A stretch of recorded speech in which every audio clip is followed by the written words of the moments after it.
Hi guys. Oh, I guess I can it says wave, but I guess oh there, I waved. Um okay, now I'm gonna join with Jonah.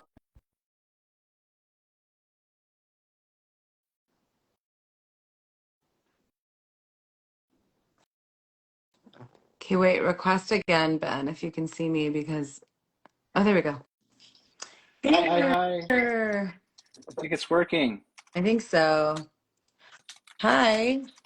All right, and then are we waiting for Josh to come in? Yeah, just one sec. Uh, Thanks for putting in all my questions. no worries. I still gotta put some in. What was your favorite question you had so far? Well, I have to tell you guys, I didn't know how the Google Doc worked, so I sent all my answers to Ben. So now he's gonna upload everything for me. They're already Um, live. I've been putting as you email them to me, as they I all go blew in right you up away. with my emails. That's totally fine. Thank you. I was like, why won't this work? And you're right, it's because I didn't have the app. I don't really use Google. Yeah. This is the thing. Like people ask me all the time, what would I do if I wasn't an actor? I'm like, I don't know. I don't know how to do anything else. But you also did modeling, didn't you, before you were in acting? Yeah, Yeah. yeah, but I mean, it's like the same career as acting. I actually model full time now. It's Yeah. hilarious. As a woman in my 40s, it's great. People like everybody now. I'm very grateful. What what do you like what are the biggest differences for you from in acting to like a photo shoot of a product? Like what are the biggest shifts for you?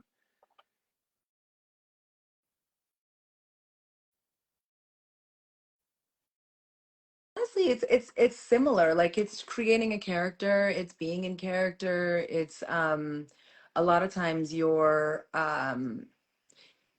put on clothes and as we all know, like even just clothes. I got a lot of questions in this Q&A that was like, what was it like to get into character of like Abaddon or TJ or Margot and like all a lot of times it's like putting on the clothes and sitting in the hair and makeup and like the act of getting into character is very transformative.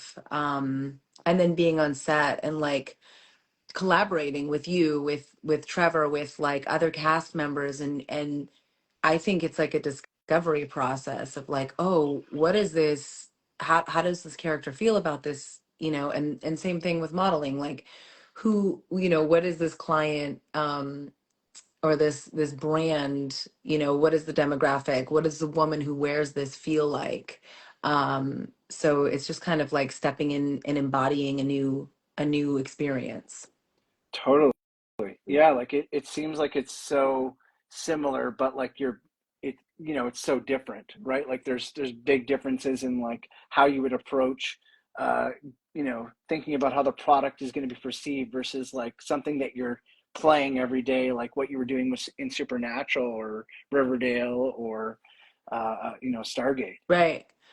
Hold on, I'm trying to get Josh in here. He said he requested. Yeah. And then I'll put in your latest batch of answers in here. Let's Okay. see. Let's see here. Josh, I see you requested. No, I'm not gonna block you. It asked me if I wanted to block you. I'm not gonna block you. Can you request again, Josh? I'm so sorry. Okay, you have Uh, some questions. Someone Osric verse. I have some questions from Jonah movie. You guys did great work on this project. Thank you. Thank you very much. Ask. Thank you for watching. Yeah, yeah. Thank you guys all for watching. And congrats, Ben, for getting it on Amazon and like getting distribution. It's a feat. Like I think a lot of people don't really understand how tough it is to like get a movie made. Yeah, it's like when you're working as a technician, you always hear like every movie's a miracle. Like there's always like some crazy story about like people taking decades sometimes to make a movie. I remember when I worked on Giancarlo's movie, Giancarlo Esposito from Breaking Bad, and they took 7 years to like put together the financing, and it was just like the person that really was the linchpin was the casting director. Mm, They got it to the right cast at the right time, and then it Ah, triggered their financing, and then after 7 years of work, it got made. It's so crazy. But like to some people, it's just like, they just, it's just like, it's just a thumbnail, right? Like it's just a thumbnail when you're looking through Netflix at something, and it could be years and years of work yeah. and hundreds of people, right? Like imagine like an X-Men or Star Wars, like thousands and thousands of people. Yeah. No, I mean, I was telling you the other day, Ben, like I'm developing a project and we got at one point briefly we had Lawrence Bender attached and he produces all of Quentin Tarantino's movies and I was like, okay, we got the guy, we're good. And he's like, are you kidding me? Everything's hard to make. Like I don't care who you have attached. I don't care where you're shooting, what studio's funding you. Like it's all a challenge. I always say that's why everyone cries at the Oscars. Like it's really Yeah. hard. Josh says he requested I again. know. I don't know how to join. Okay. How do you, someone help me? How do you, okay. Oh, wait, what's that? Oh, there we go. Accept. I accept you, Josh. It's on the bottom. I think we'll get him in. It should load. There he Okay, Josh. goes. There we Hey, go. buddy. How's it Hi, how are going? y'all? Hey, Good, how Josh. are you? Good. Are you guys safe? Yeah, we're safe. Like West Hollywood, where I am, wasn't really affected, Okay. except like the air. And everybody was evacuated, of course. Like, Yeah. So um, scary. Shout out to my Angelinos. Lots of love from Texas. yeah. Josh, is Um, the air quality bad? Like greater parts of LA? I don't think so, but then apparently people are concerned about the chemicals that were in people's garages and everything that burned that yeah, and the they've lead like picked up on. paint and all the, yeah. Yeah, it's apparently not picked up on like the air quality index, some of the stuff, but uh, so fingers crossed. Yeah, yeah. Well, sending you guys lots of love and gosh, just good energy for rebuilding. It's really tragic. Hmm. Um, it's crazy how fast that fire. Like I remember Trevor. So Trevor can't. Is unfortunately doesn't have good connection. He's at the the Cowboy Poetry Gathering in Nevada. Uh, but Trevor actually was evacuated. And Josh, help me out. What part of LA is Trevor in? He's in Pasadena, so he could see the Oh, fire from his front yard. oh, so scary. Yeah. So he packed up his dog and they went to Palm Springs with a friend to evacuate for a few days. But I remember he said I talked to him when he was evacuating, and he said the day before the fires just kept on getting closer and closer and closer to the point where he realized that they had to go. Like it's crazy how fast that can happen. But I guess the LA is so dry. Like I guess it can be ignited quite quickly. Well, it's also the winds. The Santa Yeah, Anas Oh are, right. yeah. the The winds were wind was just, wild and it was super dry. see, Josh said I requested again. All right. Well, good for persistence. That's why you're a producer. Yeah, That's yeah. what you need. Josh, what did you Oh think of our first? I mean, like, has anyone else here done like in of the three of us? Have we ever done an AMA or anything like this before? I no, haven't. I've never. I've never, You? oh, what happened? I've never done a AMA for Reddit. That was kind of cool. I liked that we just like sat and sort of answered the questions. Yeah, Yeah, and it's nice that it's people like asking questions that are interested in everybody and for whatever reason, and they can just ask questions, and And most it's importantly, like if you like pineapple on pizza. yeah, but it's also low stakes. There's like no pressure about it. You can sit at your computer, just like, oh yeah, what did I think of Yeah, that? yeah, for sure.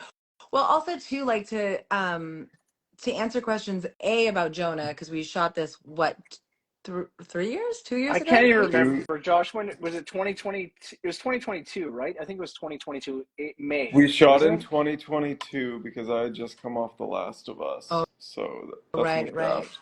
That's how I manage my life in terms of shows.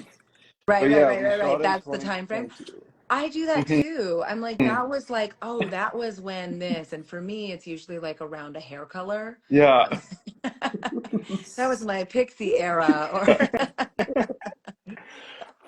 For me, it's crazy looking at our behind the scenes photos and just like seeing the masks even like, oh yeah, we shot that during COVID. Oh yeah, we had to test. And like, I remember like we had a just, COVID scare. yeah, Yeah. oh my, I remember, holy crap. It's like there were so many things that happened that, you go back a lot of hours. Like, I'm so grateful. Like, Josh, Alaina, and I were talking just before you came in, just like how, how long it takes to get a movie going and like how much work goes in, but like years and years of work, you kind of forget. Like, I actually forgot that we shut down during COVID.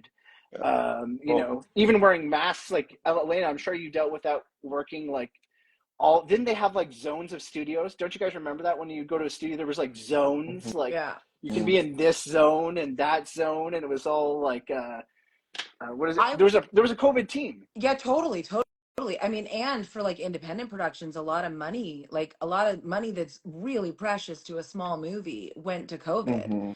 So you're talking like 15, $20,000 of like things that'll never make it to screen. And you're like, that is so much money that could be Yeah. special effects Yeah. or catering, or I mean, every dime is accounted for. So that was a really big cautionary thing. Also, like I shot Riverdale during COVID, and I was still traveling. And so I remember very specifically I was doing something in Alabama and we shot Riverdale in Vancouver, and I had to go on set and they were like, we need your COVID test. And I was like, okay, I'm not going to get back on time to have the like 48-hour time frame or whatever. And she goes, well, you were just at an event in Alabama, right? And I was like, yeah. She goes, so where's your test results from that? And I'm like, they don't, it's Alabama. Like they didn't do that. Like, so everybody dealt with it differently. And so when you were moving from like country to country and state to state, even it was like New York. I lived in New York during that time. And so like going from New York to Canada to work, it was Yeah. crazy. We were traveling people in on The Last of Us, and there were some people that, if they were coming from the other side of the world, and the time frame your test had to be from was like within 12 hours or 24 hours or something wild, that when they did the flight and then hitting a layover, because we were bringing everybody in from like Europe and Asia, the time difference made their testing like obsolete to get into the country. Right. So they had to have a long enough layover wherever they were to retest and like get rush results. Oh my It gosh, it was was the wildest crazy. time. So, hey, there's a Yeah. question here. It says, is there a possibility that will be a sequel for Jonah? It feels like his Ooh. story is so mysterious. I'm interested in the Aussie character backstory. I it's funny. We did another live, Josh, Trevor, and myself, a few weeks ago, and that question actually came up. And I pitched that, yeah, the ship could crash, and you could pick up, and maybe Margot doesn't die, and maybe it becomes like an action film. I think if we have any Doge, I put in the Reddit. Someone asked what the writers want to do next on our AMA, and I put, hey, if there's any Doge millionaires in here that are looking to become that are looking to be EPs, we're ready to go. But I think that's the thing. It's a very hard time to get films made. I Yeah. think Well, and Josh. even if you get it made, it's hard to get them distributed. Like no one's really buying them anymore. And this like middle tier movie, I feel like is really tough in a global market. Yeah, it's Yes. really tricky to get anything made. And I was actually talking to a distributor the other day, and it was just so funny. You guys were talking earlier about how long this takes. The distributor, it's almost like these people, the distributor was interviewing just based off of if they like me Yeah, long enough to talk to me for 7 years, because it takes so long and it just drags out so long for everything. that's the metric. They're like, Yeah. so I want to know you in 5 years. Are Yes. we cool? Yeah. That's literally is the, well, because even Jonah, I even started putting it together no, around 2020, I would say. So it has been already almost 5 years Yeah. from inception. And there's all these, like I'm such a scrapbooker. Like that's I love to look back at how awesome this journey was. And if anyone wants to see, if you go to our company page 2068.com/bts, you can see the full journey of all these amazing people that made the film come alive through editing, visual effects, sound design, mix, all of it. The festival circuit, it was all an experience that you never forget. Like it's crazy how long. And to that point, Guillermo del Toro, he did Shape of Water, Mm-hmm. and he said that he has an Oscar, and he says that he still has problems getting his films financed. And he waived his fees, and they made Shape of Water, which also won another Oscar, and it's such a beautiful film. And everyone has their challenges to come up with the financing, and like the streaming thing has changed things so Hmm. crazy. Alaina, Alaina and I were talking the other day about how all these streamers have like it used to be like watch Netflix, there's no ads. Now it's all ad. Like Yeah. Disney, Netflix, Amazon, it's all ad supported now. And What they're was the still point not paying residuals. Yeah. of Oh, right. So, Alaina, that's a good point. So, when you started signing deals, like let's just say for something that was streaming, the residual model is much lower then, right? Yeah, I mean, I think the thing is that the interesting thing about the strike, like a lot of people publicly were like, "Oh, I don't, I'm an electrician. I don't get paid every time you turn the light on." And there was a lot of resistance to like our residual structure, and we were coming across as like brats. But that is our pay structure. Like it's not a bonus. It's not we're not lucky. It's a participation. So it's like we take a fee up front knowing that if it does really well, we all do really well. And in this current climate, it's not what's happening is they're like, well, here's your fee and thanks for the content, we're going to make record profits and not pay the artists anything. And so it's just really hard to sort of have a mainstay, and then we're expected to go out and promote these projects and be like, which we want to make art. Artists will always make art. This is the thing, they're alchemists, right? So they're always gonna rise to the occasion and make the art. And to your point, Ben, like Guillermo del Toro is gonna get told no, and he's like, fine, I'm gonna make my own project. Oh, by the way, it's gonna win an Oscar. Yeah. Don't you wish you would have said yes to it? But you didn't, so that's okay, I found another way. And that's kind of just the way it is. And I think like you have no idea where things are going to land, and you I think just have to honor that your purpose in life is to make it. And I don't know, maybe the conversation is like, how do we all eat? and and it's not necessarily making art. Maybe it is that we have to make money elsewhere. I don't know. It would just be nice for us all to make money off the art that's already being made money on. That's all I'm saying. It's interesting to note. I was talking. So Snoop Dogg had a billion streams on Spotify, and he got paid. I think it was $45,000. Yeah. But if you look at it, Spotify, the CEO, is worth 7 billion. And Yeah. like this isn't to hate on anyone, any services or anything like that. But it's just like, how is it that someone gets a billion streams, gets $45,000, but all the CEOs seem to be getting billions? So it's like, well, where's the money? Where's the Where's it money going? going? Hmm. Yeah. And they won't let us audit their books. And we That's still crazy. and we still settled on a deal. But anyways, that's Yeah. another story. Yeah, I think the whole filmmaking, especially the indie stuff, I feel like it's all changing really fast. But even it's kind of interesting though, even like now, the streamers are realizing it's almost kind of going back to the way it used to be, where now stuff is getting acquired by at the festivals and they're doing the deals like there and letting the producers take the risk, and then the streamers will come in like after the fact and actually just buy stuff up that they like because now they don't need to, like that's what the business model is becoming. It's changed. Everything is changing. It's all going back to pre-streaming but in streaming. Yeah, yeah, yeah. They're doing Totally. That's the pilots thing. now Like too. Ben was saying, yeah, there's doing pilots, and then there's ad supported models, and I know for me as a mom who like all my kids want all the services, I'm not paying the top tier level of everything. So I'll buy the ad supported services in hopes that it means that like it spreads the wealth as well. And like we all still get content.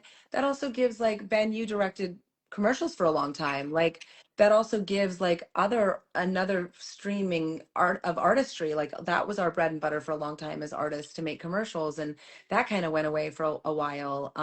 A lot of that went to like influencers, and it's still going, which is fine. It's ever evolving. It's just it's just like ebbs and flows and rolling with the punches.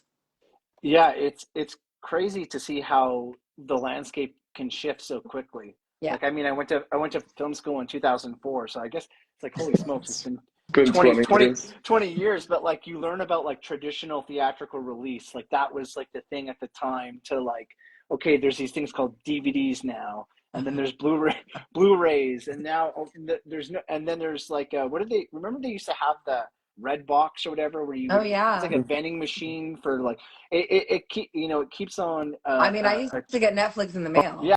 I Oh never had yeah, I that. forgot. I shot my first several shows on film, y'all. Like Yeah. a lot of times I'm like the more mature person on set. Like actually on Jonah, our to do the depth, like the AC will do depth, and they just do it with a laser now. We used to have to measure to the Yeah. eyeball. There used to be math involved. We had to nail our takes. We couldn't shoot the rehearsal because we weren't shooting digital, and film is precious and really expensive. Um, so yeah, if you I've got stick around long enough, you get to Yeah. see all of Well, it. even right now, it's like the model, even when we started making Jonah and talking to our sales agent and the distributors and everything involved, it's like from the time we started making Jonah to like finished post, the industry completely changed again. And it's changing like every single year.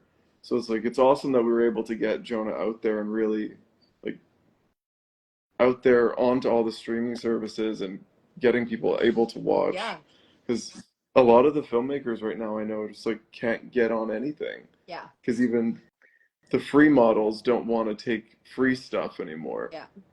It's, And then you're left to promote it, and I have a movie coming out. We're hoping to get a spring distribution, Waltzing with Brando, hmm, but we were a contender for the Oscars, and it still hasn't been sold. really. And so, and even that, like just the amount of like responsibility that the producers take to qualify for something like an awards run. There's so many steps involved, and there's so much investment made.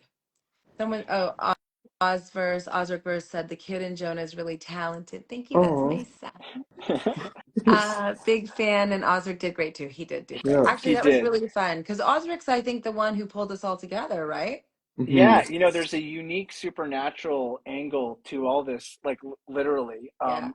I had met Osric as working in the lighting department on Supernatural, and then having you're from Supernatural, and I think the only one in our cast that wasn't from Supernatural would have been like Ken and Lincoln. But I guess I don't know. Did Lincoln ever go to the Supernatural Oh set? yeah, yeah, yeah. I Oh, mean, when he was a baby, he definitely like hung out in my trailer. It's such and like to further that, like uh it's it I like that's actually a great point about like the whole mystery about Jonah, and then him being your actual real son. Like what was that like for you, like looking back at it?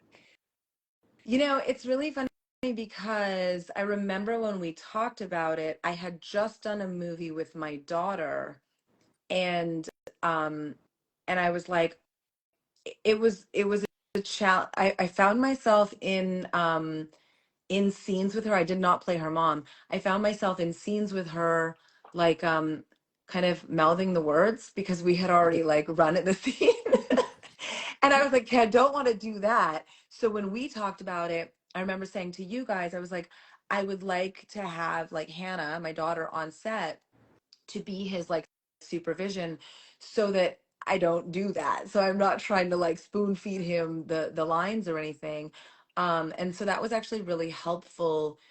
Um to me, I'm really comforted when I have my kids around. Like for some people, I think it can be distracting. For me, I'm like, okay, they're all here, so that means they're good, so I can focus. And so it's always really special to me when I can bring my kids along with me. So to be able to work with them, and it was so special. You guys were so sweet. Like you guys, I'm telling the audience right now, like every day Ben was like, I'm gonna bring McDonald's or a Sunday or something Burger special. King. Yeah. Burger King. It's Or always this Burger was the King. best when you guys got him a mini hoop to have in the room. And then he'd be downstairs playing mini hoops, and everyone's like, "What is that noise?" I'm like, "Lincoln's playing basketball." Yeah. Yeah, he was dunking on the door. I remember that. Like that was so. You know what? I was thinking back to that today because one of your answers that I put in on the AMA was about the ball. I remember that one weird day where I'm coming outside and everyone's throwing the football. Like you're throwing it to Oh our grip, yeah, like our key grip, and he's catching it, and he's throwing it to the sound guy. You know what I mean? Like it was such a surreal experience. Or like the cows. I don't know if you guys remember the yeah. cows that were eating the Ah, ashes Mhm. of that fire pit. Like you would see the wilderness, just like they would just graze. And I remember asking the homeowners, like, where are these animals coming from? They're like, oh, they just our neighbors. They just come. There's a wondering. hole in the fence. They Mhm. just come in whenever. But it was it was an interesting thing to like thinking back also about like how close uh you know literally at the Airbnb, right? Like we were in this massive house. There was probably about 15 to 20 of us, so you would stop working a long day and then you would have like maybe an hour to quickly shower and then you get up and do it again. But like wow, it was intimate. Like I remember, I think a funny story that I didn't include on the AMA was Audric's amazing mom who did our Oh my catering gosh. Yeah, Mama Yeah. Chow. at Mama Chow. Yeah. Every day, me and her would talk for a bit before like everyone would get up, and we were both in the kitchen. And I remember one of our sound recordists had just taken a shower, and he was just wearing a towel coming through the kitchen. And I remember seeing Mrs. Chow. I remember seeing Mrs. Chow's face, like she was just like she didn't know how to contain herself. She just started laughing so hard, but like it's not something you would have on a normal film set is Right. having like people live in close quarters. But I think it really created like a very intimate movie, right? Like Alaina, I don't know if you remember the scene we were shooting where at the door, where like Audric is coming to the door to ask you to like reconsider um, kicking him out. You have Margot has just kicked out Ozzy, and you're at the door, and he knocks on the door, and it's just like this It's just two close-ups and like one light, and like I'm literally like behind the door, like I'm literally behind the door, like holding a light, and like I'm looking at like I'm peeping my head through the door so I can This see our scene. DP's monitor, and I remember just like feeling like, oh, I'm physically in the story, like physically, like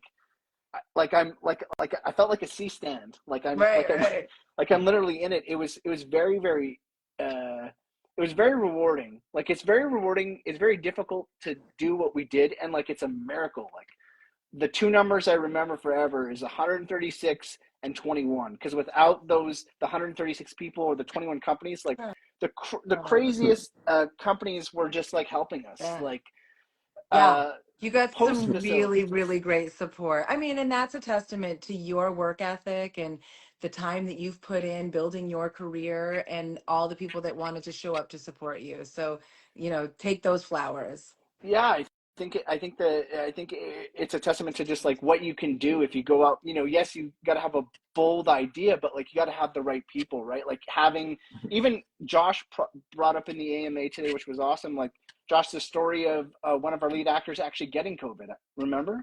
Yeah, I left out that he got COVID, but yeah. And dropped out the day before. Yeah. Right, I think that right. I think that And was our then other supernatural connection. Oh wow. Right? no, Yeah, Was he he supernatural? he was from the 100. Oh, Oh, right. Yeah. Okay. Yeah. very Yeah. Yeah. very talented guy, Yeah. and we would have loved to work with him. But like Hmm. just that curveball that you got to recast the lead actor with 1 day's notice. Yeah. Totally. Hmm. And Ken literally flew up and took over, and it was Yeah. amazing. Kind of a No, it's testament to just doing it, though, Yeah. right? It's like once you can and just doing it and going and making it happen. I feel like that's kind of the hardest part of filmmaking. And yeah. what we did so good on Jonah is just like just going out and doing it. Otherwise, it can linger Yeah. forever. And listen, there's never going to be like a perfect time. There's never going to be like the exact scenario. It's just when everything aligns and you show up and you get it done. And actually it was so inspiring when we all came to Austin to see the screening at Austin Film Festival. I it, it's really such a proud time to like watch it all come together and to know like that perspective of when you leave a film as an actor, so often like we leave it there and we go on and do other things and then we come back for ADR. So it's kind of like comes in waves, and then you finally get to show up to the screening and the distribution and you're like, wow, and you've been working on this the whole time. I mean, it's really fascinating to know like how much consistent effort is going into it at every step of the way. There's no coasting.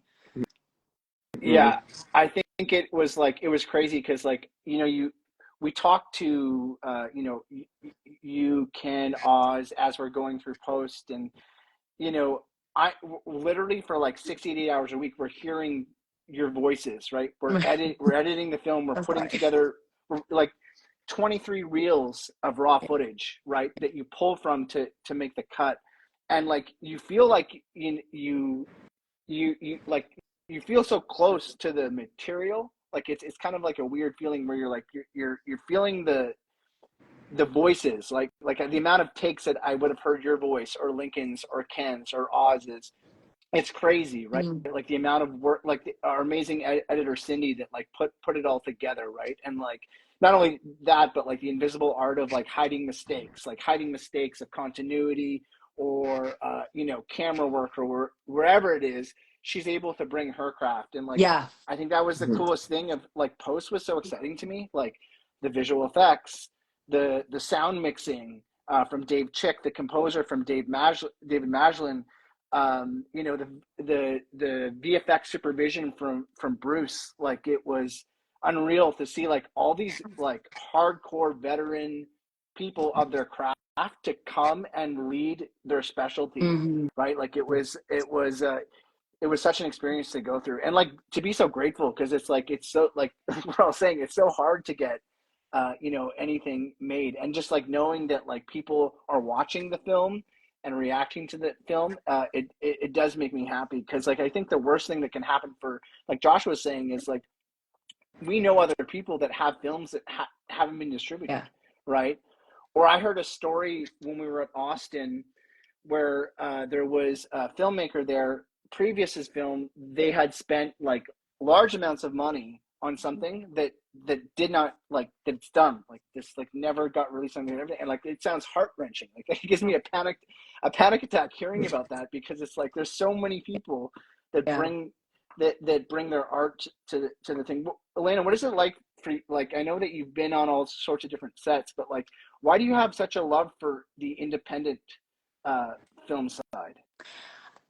I think it's just exactly that. Like it's like a jam session and everybody brings their like unique talents. I started my career in independent film. I started my career in Dallas, and there's like a really I actually funny enough I live in Dallas again, but I was living here at the time, and there's like a really cool indie vibe around here, and I did a bunch of independent movies, and it was just that like I just fell in love with sort of like guerrilla filmmaking and like independence and stories. And I think too that like I started my career in the early 2000s, and this like middle tier movie, this like $1 million movie was like my favorite. Miramax was making a ton of them, and Spotlight, Focus Features, those and back in the day we could get the DVD, and then on the DVD I didn't go to film school. I did later as a director during COVID actually, but I didn't go to film school or acting school or anything. But what I did was I would watch these movies and then I'd watch the commentary,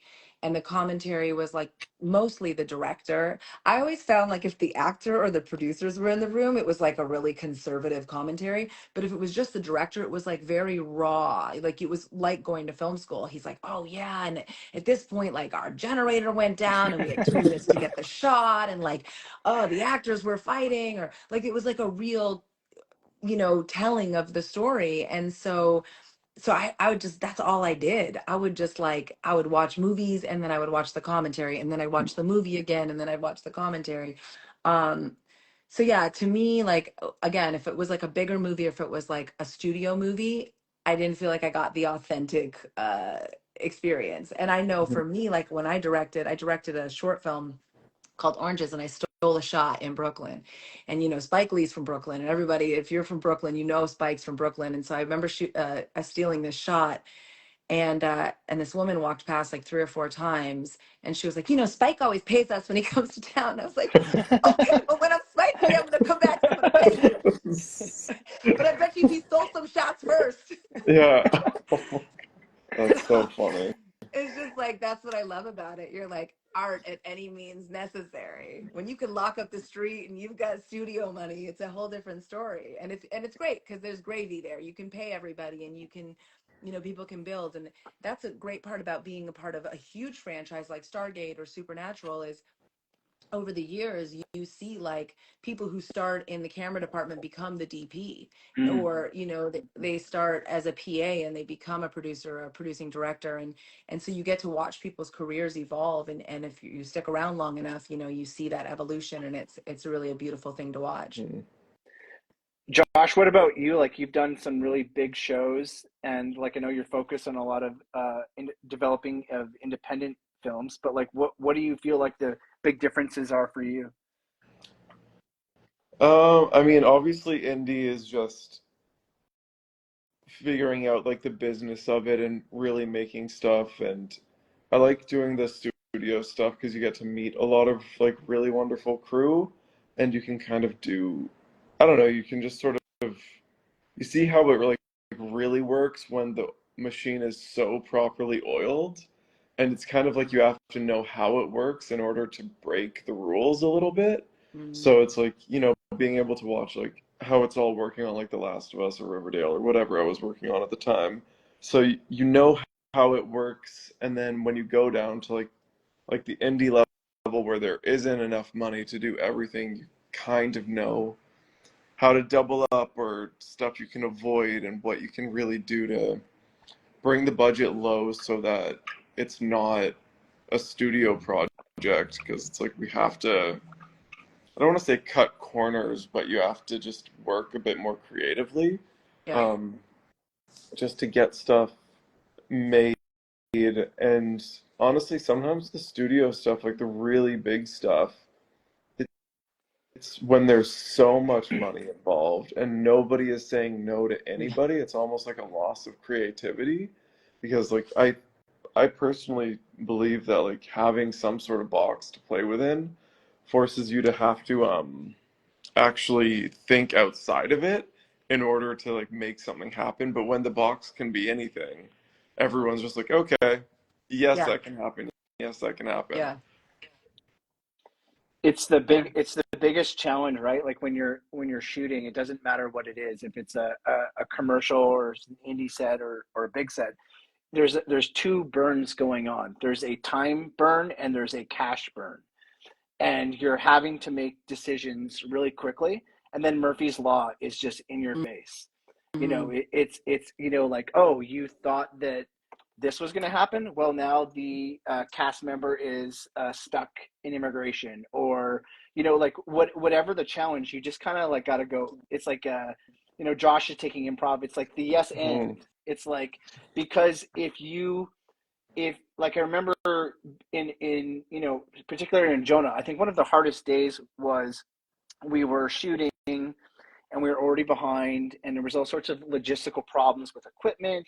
Camera doesn't work, or something. It would just kind of piled on. And then the doorbell rings, and it's the propane guys. The house we were shooting was so remote that they had to refill the power to the house with propane. And I'm like, no problem. Like, do your thing. We'll keep shooting. But the noise, you couldn't, with the truck running, we couldn't shoot. And so like all this pressure of like, we got to get shooting. We're behind. We got to get shooting behind. And so I went outside to like talk to the propane guys, and the propane guy turns around and goes, "This thing might blow up." And he was like, "We gotta go." And I remember like Oh my literally God, like really? speed walking back up to the house with the propane guy that was filling it up, telling me it was about to explode. And like in that moment, you're like, would that be the worst way? Like, I mean, of course I'm joking, but like, like it was just kind of like you're literally, some days are going to be so hard, Yeah. and you're going to have to just find your sanity, right? You're just going to have to find sanity, the art. You have to ask yourself why you're doing it, and what do you want to accomplish, and like be okay with like growth, right? Like you're not going to be perfect at everything. You're going to have to learn to adapt. And I think that's the, like, what is it? The war of art is just like not making anything, right? Like it's just like not, it's always talking about that project you want to do, or talking about that thing you want to make, or that whatever it is that you want to express yourself in, is finding a way to just do it. And like Jonah was just like, it was literally just that. It was literally just like, I remember, funny enough, one of the camera technicians asked me why I wasn't cutting between each take. Like I remember Alaina, I remember me and you when we were shooting, and I'm like, still rolling, go again, like still rolling, like back to one. And you're like, and I remember like you were like, oh cool, like you're like, I remember that moment of like you being cool with it, because some people may not be cool with, like they want to like break and then reset and go. And the camera assistant asked me, he's like, why do you do that? And I'm like, time. We don't have enough time to cut. Like Yeah. we literally can't. Well, Like it's not like, I think for a lot of people who don't understand, like, yeah, you don't have the time, but you lose so much time when you yeah. cut and reset, because then the concentration is broken. You're managing Mhm. 100 and something people, and all of a sudden you're like, cut, and everyone's like, oh, I'm going to talk, I'm going to look on my phone, I'm going to text my girlfriend Finals, back. more hair, Yeah. touch up. Yeah, yeah. You know, on Smallville, the last season of Smallville, they took out a day of production. And they were like, yeah, if we can't get it in 7 days, like we're not going to get it in 8 days. So y'all better just, get to it. And I was like, oh, wow. Oh gosh. They were just kind of like matter of fact, like, we'll smarten up, get it done.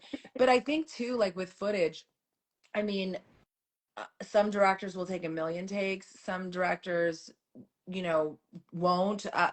Peter DeLuise is a director who almost never cuts. I don't know if the editors like that or hate it. I mean, but everyone has their sort of unique way of doing it. And for me, as a woman who aspires to direct, I'm always consistently like paying attention, like, what would I do? I just did this movie right before Christmas, and we had like we were like gonna pumpkin our younger actor, and we had a curfew on this property, and he didn't have his shot, and we were not revisiting this set. And I was like, what would I do? And so the rule is, if you start rolling and you don't cut, you can keep rolling. It's one take. Oh my So Wow. he rolled one What a minute before loophole. we were supposed to wrap. It was a 15-minute take. Oh And he my was like, okay, and he was dragging the camera. He's like, you reset. And he was resetting lights. And I was like, and I'm in this scene. This is the last scene of the movie. And I was like, what would I have done if I was the director? I'd be hooped. Like, but he got it. He got it. oh my gosh. That's So, yeah, that's yeah. Yeah, it's like money, time, money and time, right? Like how, and it's burning, and you're like seeing it, like you're seeing it burn, and it's so funny because like, such a small film like ours, like Jonah, right? I worked on this Christmas movie, in special effects. This was years ago, and we were shooting in Cloverdale, and it was summer, and so I was a part of the team that made the whole block covered in fake snow to make it look like it was a snow movie. So for one full week, a whole block of businesses, houses were covered in fake snow. All that set deck, all of it, right? They came in for like a survey, and they're like, no. And that movie was so big and had so much star power, they struck the whole thing. We're not going to shoot it. We're going to strike the Wow. whole thing. The whole thing is going to be cleaned up. We're going to do it again, like 2 or 3 weeks later. Wow. I couldn't believe, because like the amount of money that was like, and I don't know, Like, and, you could and have to made be fair, like Jonah for yeah. that. Out of a this no coffee budget. budget we could have made Jonah for. Yeah, like because like that's the thing. It's like you see that and you're like, what?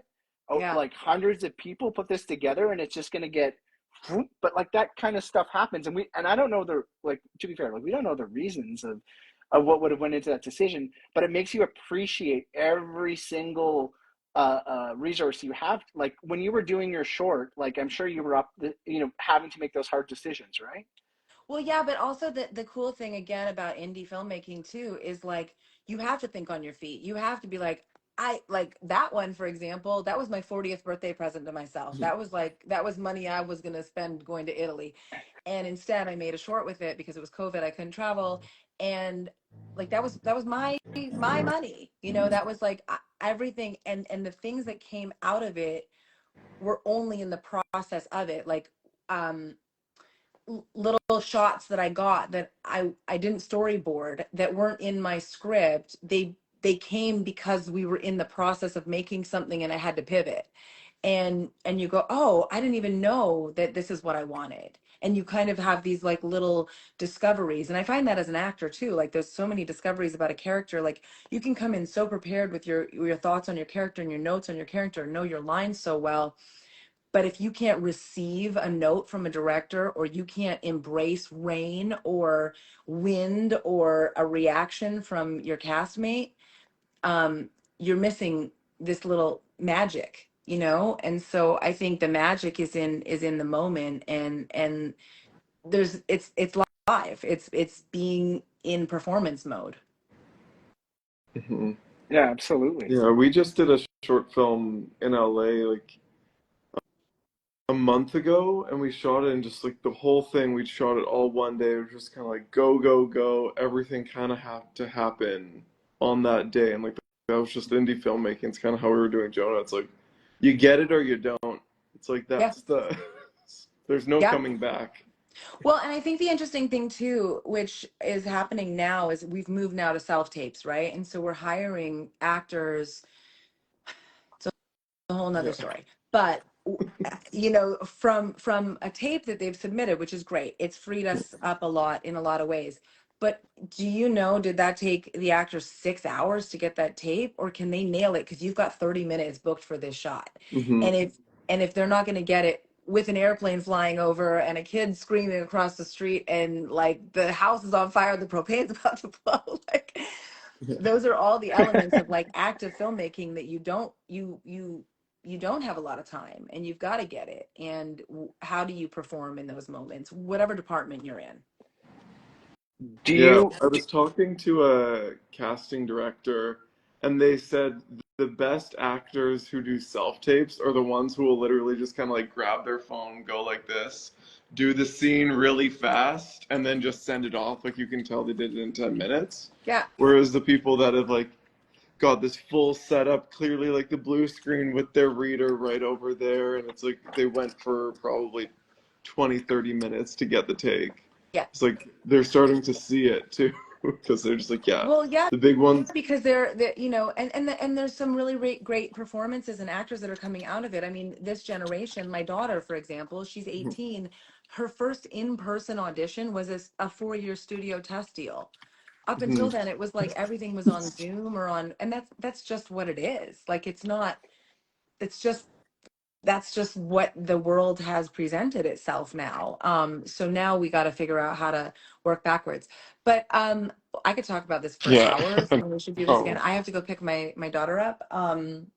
But this was really fun. yeah. yeah, this was fun.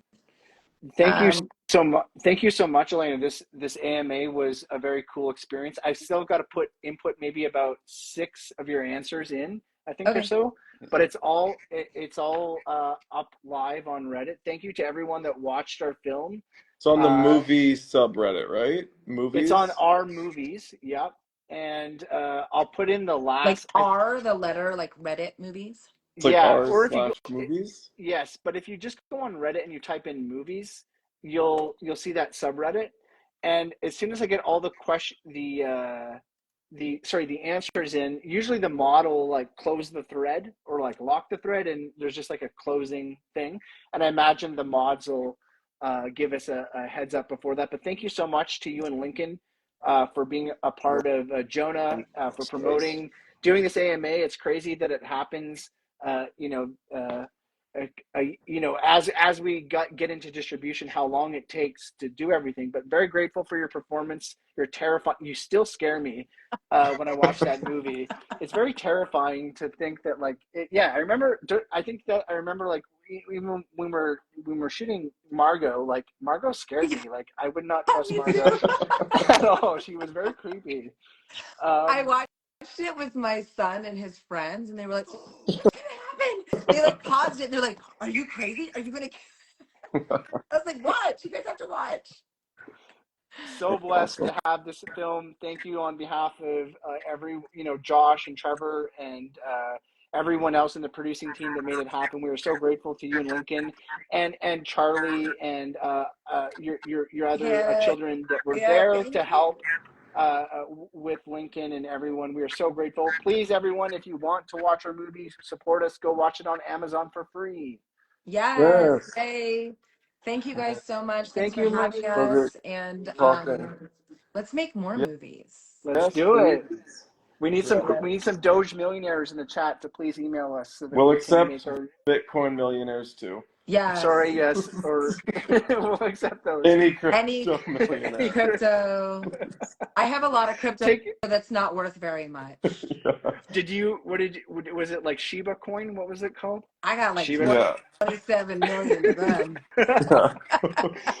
To the moon. Thank you so much, guys. Have a great weekend. See everyone. Thanks, y'all. Bye Bye. bye. Bye. Oh, wait, how do I